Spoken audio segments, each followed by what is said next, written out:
ሰላም ሰላም የመሲ ቤተሰቦች እንዴት ናችሁ? ደህና ናችሁ ወይ? ያለን እኛ እግዚአብሔር ይመስገን ሰላም። ዛሬ ደግሞ አጠር ያለች ግጥም ይዘንላችሁ መተናል። ሸዋ ጠቅላይ ግዛት እንደምን ነው ሸዋ የሚኒሊክ መንደር የአፍሪካ ኩራት የታሪክ ማህደር ቀይት ጉዶ በረት ጣርማ በር ከተማ ደብረ ሲና ሆኜ ቁልቁል ከተሰማ የሸዋ ታሪኩ ድንቅ ነውና ስማ።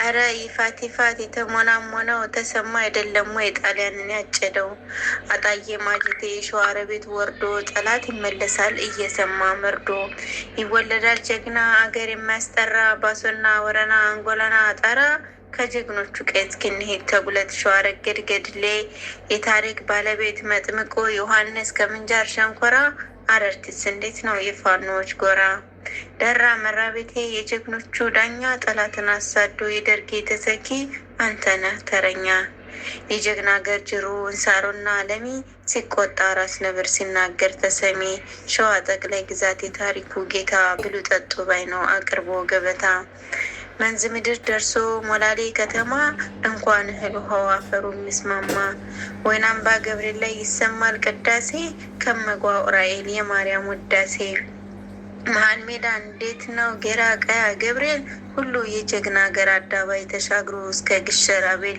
ታሪክ አለ ሸዋ የተጻፈ በደም እሸቴነት ይቅደም ይዘከር ዘላለም ቡልጋ ሀገረ ማርያም ከከሰም ባሻገር አስማረን አምጡልኝ ሌላው ሁሉም ይቀር ምንጃር ሸዋ ሁሉ በአንድነት ተነሱ አውራ ጎዳናው ላይ ንብረት እንዳትረሱ ጀማ ወንዝ ይወርዳል እንዳሻው ይፈሳል ድላችን ሸዋ ላይ ዳግም ይበሰራል።